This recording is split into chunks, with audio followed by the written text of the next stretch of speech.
Esordio sfortunato con il Pordenone, ma del resto insomma affrontavate una rappresentativa di tutta la provincia, quindi era un qualcosa forse di superiore rispetto alle vostre forze. Sì, innanzitutto voglio dire che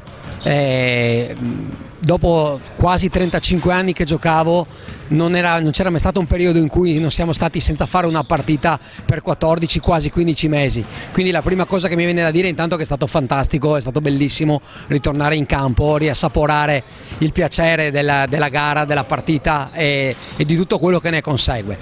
Il risultato poi non è stato sicuramente positivo, però come hai detto giustamente tu abbiamo giocato contro di fatto una rappresentativa provinciale che raccoglie i migliori giocatori di tutta la provincia, che ci è superiore da un punto di vista fisico, da un punto di vista sicuramente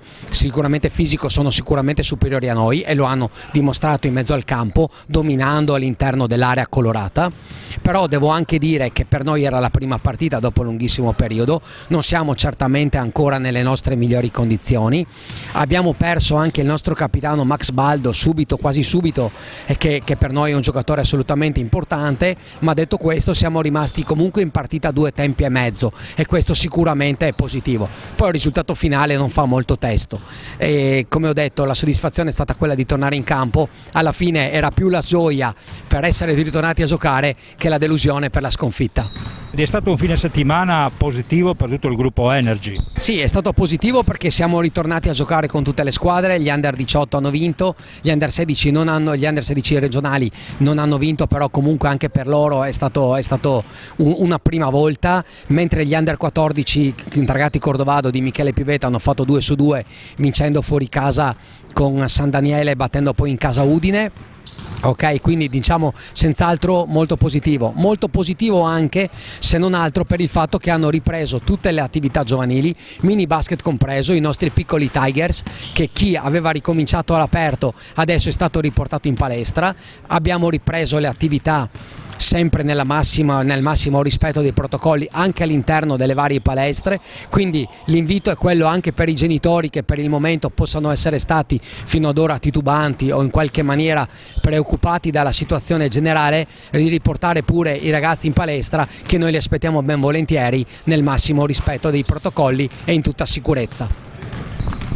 Allora, Francesco Furlanis, esordio non è andato diciamo nel migliore dei modi, però insomma per voi è già stato un qualcosa di importante essere ritornati in campo. Sì, ritornare in campo dopo un bel po' di tempo di fermo è stata sempre un'emozione, anche se non abbiamo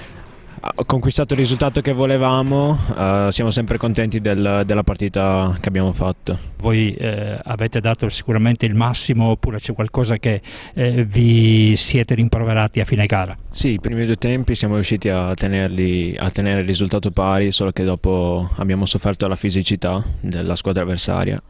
E potevamo giocare meglio di squadra, però adesso pensiamo ad allenarci e migliorare sempre di più. Ci siamo preparati ad essere molto di più una squadra, cioè ad avere non solo persone che sono in campo molto attive, ma anche dalla panchina, per poterci incitare tutti e soprattutto a giocare di squadra, perché visto che nell'ultima partita è mancato il gioco di squadra in molti passaggi, abbiamo giocato più nel singolo. Magari eravamo un po' spaesati perché